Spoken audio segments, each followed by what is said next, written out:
I am excited, because a credit system is essential. It's important to the economic development or growth of any jurisdiction.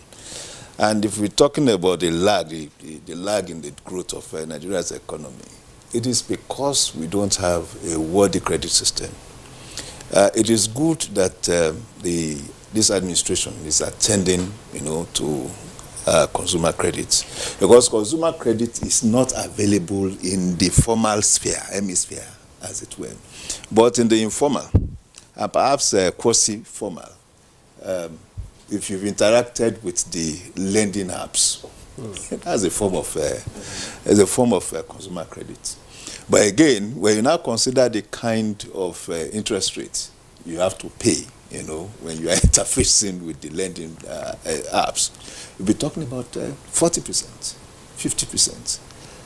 And to a large extent, I think a larger percentage of Nigerians that had been patronizing them have been paying up.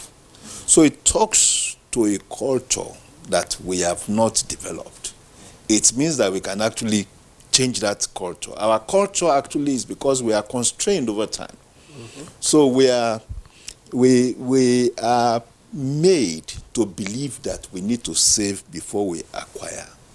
And in doing that too, we slow the pace of our economic growth, because the drive or the growth of an economy, it's dependent on how many transactions can be created or facilitated, within that economy per time. So where you have 2 million transactions, and I'm talking about effective transaction where you exchange goods and services, for every of those are transactions. Of course, for every transaction, there's always a dividend deriving from it. So if you have just 2 million per time, let's say in a month, what you will earn from those transactions will be different from if you are able to facilitate 3 million, 4 million. To facilitate that is a credit that would help you, because now you have extra funding coming into your purse, but that you will pay later for. But it is facilitating or engineering a transaction at this time. That helps the economy in different ways. It helps the buyer or the consumer. It helps the banking industry too. It helps the manufacturers or the service providers and all that. So it has a huge multiplier effect. So how it will work is because this is coming into play. And the fact that it's the government that is driving it would also show that there will be some bit of subsidy to it. And to a large extent, I think Nigerians are really ready for this. At a point in time, we did an audit of the loan apps. At a point in time, we have close to 10,000 of them, And to a large extent, most of them were functional, are still functional till now. So if you have a credit core, I looked at the vision and how it's going to be implemented. From what the MD had said here, I think it's appropriate that it's seen first as a development institution, a finance development institution.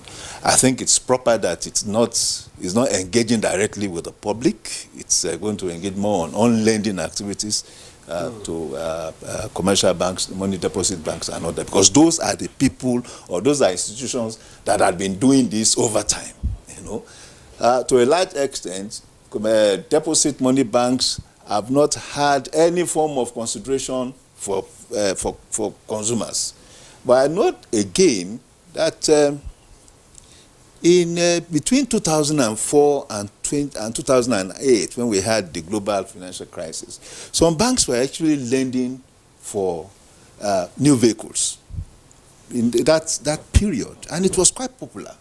That was when this Chinese car came in, Geely, and they were lending for it, and people were actually patronizing until we had that global financial crisis. So, and it was driving new products into the economy.